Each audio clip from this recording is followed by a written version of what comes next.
Rev students, how are you guys doing? Are you guys all on the right channel? Can you guys all hear me? If you can't hear me, you might not be on the right channel, so make sure you switch over to good old blue so you guys can hear me. I think I'm on blue channel. But hey, guys, I'm excited that you guys are here. Have you guys had fun? Let me hear some noise. It's always fun for me for us to do things like this. And I love Disney, right? Disney, I mean, how does this scale on the scale of themed parties that we've done? Is Disney pretty good? Yeah. Awesome. Well, I'm glad to hear that. Listen, so even though, does anyone know who I'm dressed up as? Yes. Is it because I told you? Is that why? Listen, so I am Gaston, but I'm actually going to take this hairpiece off because it's itchy, and so I don't like that. Nope, you can't. But my favorite Disney movie is actually Toy Story. So my boy Mac over here, yeah. So I love Toy Story and the Disney, Pixar, and all of it. I laugh, I cry. It takes me on a journey. It is absolutely wonderful. I love it, and it actually has a very relatable story. I'm not sure if you relate to it, and not the part where like the toys come alive and start like plotting things, and not the part where like the evil next door neighbor does weird things. But the story of Woody is very relatable as his circumstances begin to change. Because at the beginning of the story, right, Woody is the favorite. He has Andy written on the bottom of his boot. He is having a great time. He is living it up. He's sleeping in his Woody-themed sheets. He goes on all the car trips. He's leading all of the toys until one critical moment in the movie, Andy's birthday party. You guys know what I'm talking about? Y'all remember Andy's birthday party? So what happens at Andy's birthday party? Buzz Lightyear comes, right? And so Buzz Lightyear comes and everything changes for Woody, right? Everything changes. Next thing you know, there are no longer Woody-themed bed sheets. It's Buzz Lightyear-themed bed sheets. And everyone starts liking Buzz Lightyear, and Buzz Lightyear is going on all the trips. And there's this, in a story, there's different parts. There's like the rising action, there's the climax, there's a falling action, but there's a thing called the turning point. And the turning point in Toy Story is this moment right here. Woody wakes up in a toy chest and he looks up and he sees Buzz in his spot, and he knows that his life has changed forever. And all the things that he found his happiness in, his popularity, his position as the head of toys, all the things he found his happiness in had left him. And here's what you need to know. Happiness can change in a moment. Happiness can change in a moment. One day you're living it up, king of the world, and next day you're finding yourself in a proverbial toy chest, looking at someone else, having all the things that you want and all the things that you used to have. So here's what I'm going to tell you about happiness, and then I'm going to tell you where we're going. Happiness will always fail you because it's rooted in your circumstances. Happiness will always fail you because it's rooted in your circumstances.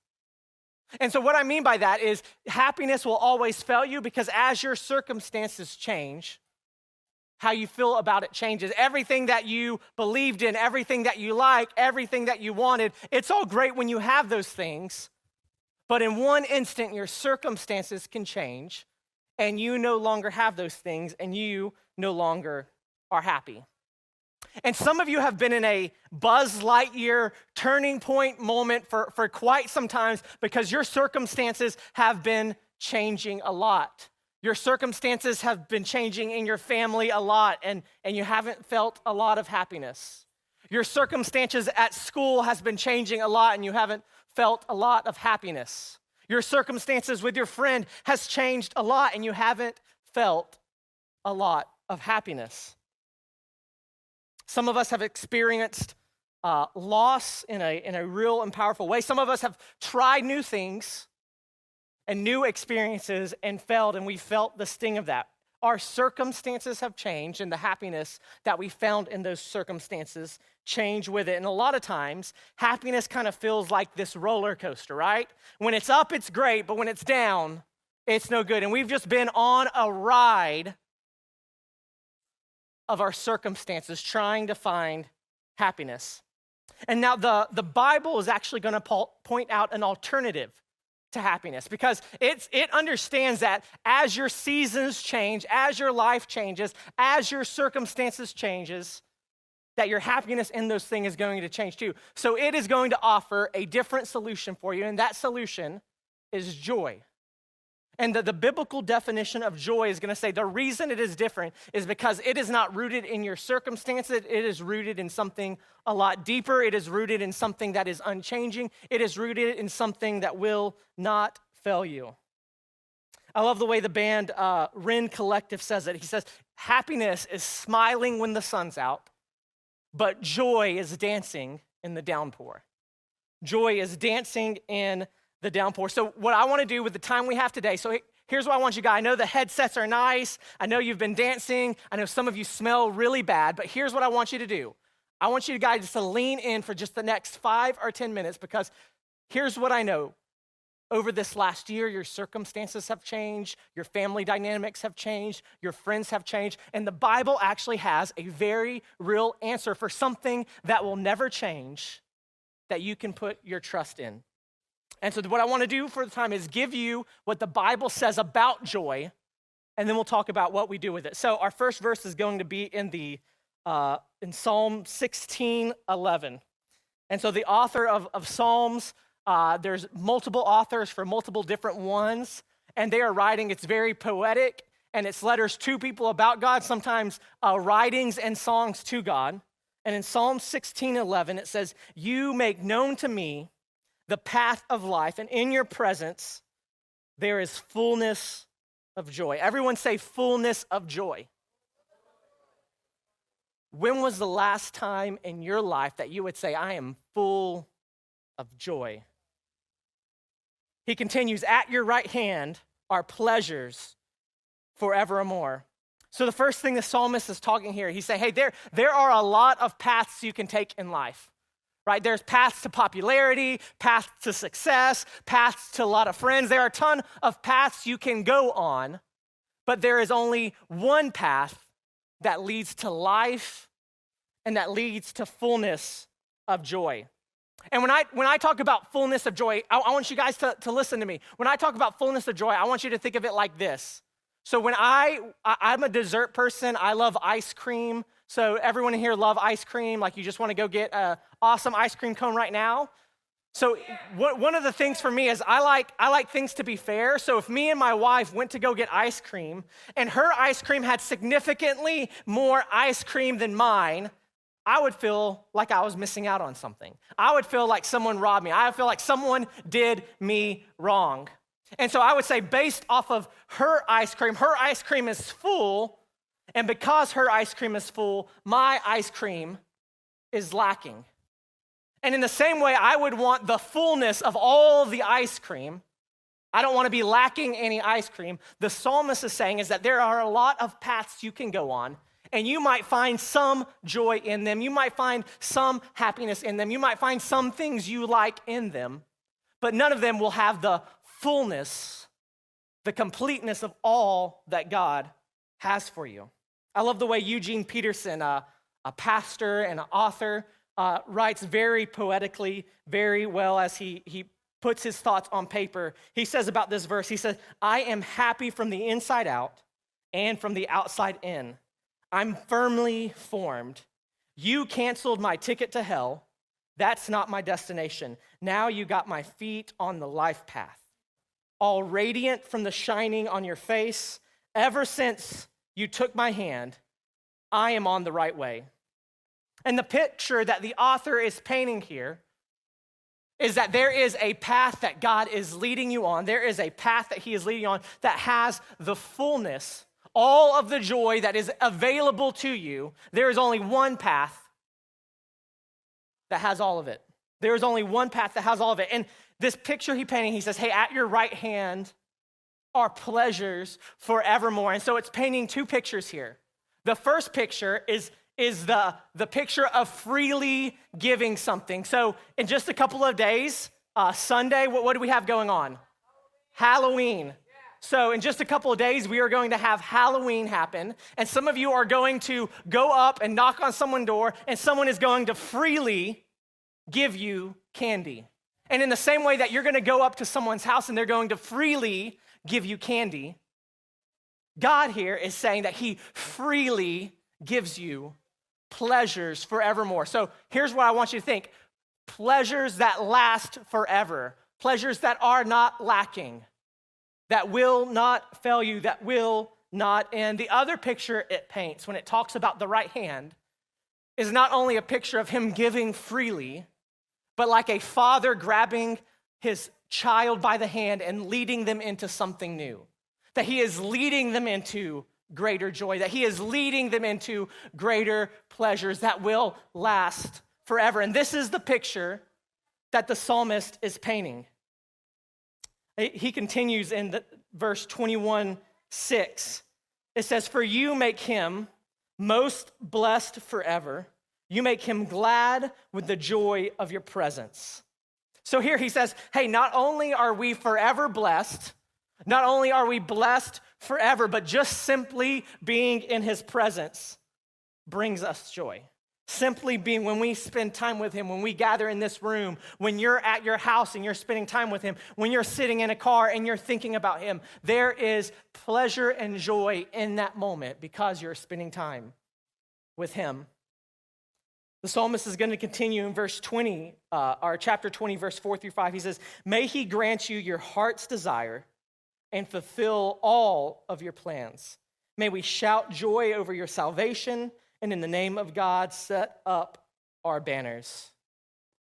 Listen, there is something about being a part of something that is deeply wired into every single person in this room. Everyone wants to be bigger, a part of something bigger that is just them. Like, that's why we love sports so much. Like, that's why we have our teams, right? We just don't have a team. There are teams. We're a part of our team, right? So right now, something pretty awesome is happening. The Braves won game 1 of the World Series. Right? Our team, right? Our team is in the midst to go win it. We all want to be a part of something bigger. And the banner that we're waving at a Braves game is that the Braves are the best, that the Braves are going to do the most, that they are going to win it all. And we are on Team Braves, right? Everyone in here on Team Braves? All right. Now I need y'all to listen to me really carefully. None of you are starting on Team Braves. All right, none of you are playing on that field. None of you are even warming the bench. Yet, because there is something deep inside of us that wants to be a part of something bigger, we gather around the name. We gather around the Braves. We want what is exciting for the Braves is exciting for us. What the Braves like, we like. And this is what the picture the author is painting here. In the same way that we can get excited about the Braves, and in the same way we want what the Braves want, and we want the Braves to win. He says, when we have the banner of God as the name that we wave, when we have the name of God as the banner that we hold over our lives, the thing that he wants gets us excited, his victories as our victories. Students, I don't want you to miss this. God has already won the World Series of the universe when he beat death. Right? That victory is done. It was a shutout. There was never a chance. And what gets him excited, the things that he is doing, should get us excited as we wave his banner around. Listen, and I'm going to be really honest. This is what I mean by finding happiness in circumstantial things. I am not speaking into this into existence, but if the Braves lost, we would not find our happiness in the Braves anymore. Why? Because the circumstances changed. They were no longer winning anymore. Here is the difference that the Bible is making for joy. God will never lose. God will never change. God will never fail you. And if that is what you are putting your trust in, and if that is what you are putting your joy in, you will be able to find joy in any circumstance. You will be able to find joy in any situation. No matter what is happening around you, there is forever joy that is available for you. So here's it. Our joy is rooted not only in his presence, but in his plans. Our joy is rooted in the time we spend to him when we experience him. Our joy is rooted in the things, when we want the things that he wants, we find joy in it as he begins to change our desires. As we want to, just as we want to celebrate the Braves, we should be wanting to celebrate all that God is doing in our lives, in our community, in our schools, in our families, all around us. But here's the question that we started with, students. Just lean in real quick. Make sure you're on the blue channel, because if you're not on the blue channel, you cannot hear me right now. Lean in. What do you do when it's hard? Man, this story is great. This Jesus thing sounds great. This forever joy sounds great until it gets hard, until our family starts falling apart, until our friend breaks our trust, until we're hurt, until we're lied to, until all of the things we were putting our hope and our trust in fail us. What do we do when it's hard? And the author of Hebrews is writing to people asking that same questions. They are doubting their faith. They are doubting the circumstances that are around them, and they're wondering, what are we supposed to do when things get hard? And the author writes in Hebrews chapter 12, verse 1-2, he says, "Therefore, since we are surrounded by so great a cloud of witnesses, let us also lay aside every weight and sin which clings so closely, and let us run with endurance the race that is set down before us, looking to Jesus, the founder and perfecter of our faith, who for the joy that was set before him endured the cross, despising the shame, and is seated at the right hand of the throne of God."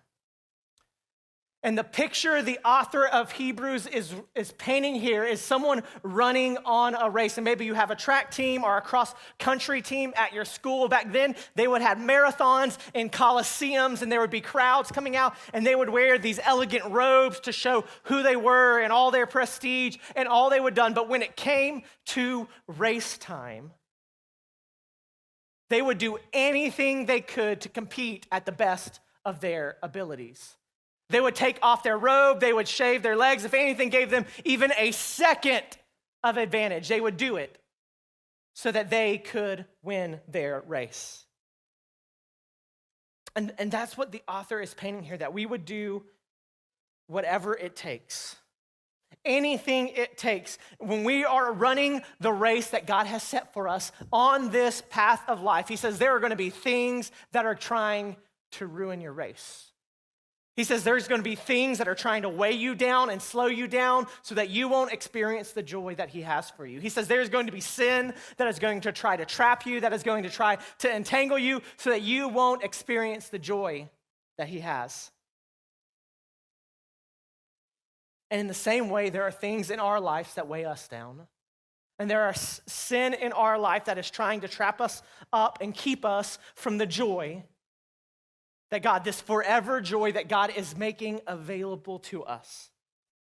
And the encouragement that he gives these believers is the same encouragement that he gives us to fix our eyes on Jesus. To fix our eyes on Jesus. He says, hey, run with endurance, don't give up. We talked about this the other week. Don't give up, that we just put one step, and when it gets hard, and when we're feeling trapped up, and when we're feeling way down, we just put one step forward, and we keep going, that we don't give up. And students, I would believe that recently you've probably felt like it'd just be easier to give up. Like it'd just be easier to quit on this whole Jesus thing because it got too hard, because the weight got so heavy, because the sin tangled you up so much, that it'd just be easier to give up. And he says, run with endurance. And he says, fix your eyes on Jesus. Because when Jesus was running his race, he fixed his eyes on something. It says Jesus, the founder and perfecter of our faith, he fixed his eyes on the joy that was set before him. The joy, and that's because of that joy, he endured the cross. Because of that joy, he became a suffering servant. Because of that joy, he was momentarily separated from the presence of God. Because of that joy, he endured everything that he did. So what was that joy? Students, it was you. The joy that was set before him was that one day you would be restored, that one day you would be back in relationship with God, that one day you would know his hope, that one day you would know his joy. And for the ability for you to experience that, he endured everything. Students, we find our joy in the one who joyfully suffered for us. We find our joy in the one who joyfully suffered for us. And this is what makes Christianity so different. Everyone wants to say that Christianity is just like every other religion, and all religions are basically the same, and that everyone basically believes the same thing. And can I just be honest with you? That's just not intellectually accurate, because most of them are saying they disagree with each other in the writings that they have. And the thing that makes Christianity so different, the things that makes Jesus so different, where all the other religions are saying, man, if you can just do good enough, you can figure it out. If you can just be moral enough, if you can just do more good than you do bad and balance it all out, you'll be good with God. And the gospel story is that you can't, that you'll never do enough good. You'll never balance the scales. Your good will never outweigh your bad. And because of that and that alone, God sent his only son to die so that you could know him. And it was in that moment, at your very worst, when the weight was so heavy on you, when the sin was tangling you up so much, that was the moment that Jesus says, hey, I choose to lay down my life because there is future joy of us reunited. There's future joy of us experiencing life together, and that is worth dying for, that you could have that. And the author of Hebrews is going to, because if all of that is true, the author of Hebrews says, consider him. It says, consider him who endured from sinners such hostility against himself, so that you may not grow weary or faint-hearted. He says, consider him when you want to give up. Consider him when things get hard. Consider him when your family is falling apart. Consider him who endured so much for you, so that you don't give up. And maybe for you, there's not a lot of joy right now, and you've just been riding that roller coaster. You've been riding that roller coaster of up and downs, trying to find your happiness and all the things around you. And God is saying, I have eternal, unfailing joy available to you right in this moment. He's saying, don't give up. The invitation you have for you right now is to take the right hand of the Father and walk on the path of life into forever joy. And maybe you've been on the roller coaster, maybe things have gotten hard, maybe you're no longer happy with the things going around you, and you are looking for something else. And the question that you have to answer, students, the question you have to answer before you walk out of these doors is, are you satisfied with circumstantial happiness and partial joy that will ultimately fail you? Or are you wanting to walk down the path of life that God has made available to you and take the right hand of the Father as he gives you forever joy? He's saying, consider him who has died for you, who laid down his life, who endured hostility, who endured the cross so that you could have forever joy. And I just believe that there is some of us in this room today that are just walking from circumstance to circumstance to circumstance, and it is constantly failing us. And there is something inside of us that wants something that won't fail, that wants something that will last forever, that wants real joy, and that's what's available today. And the challenge the author of Hebrews gives you is to consider him. Pray with me.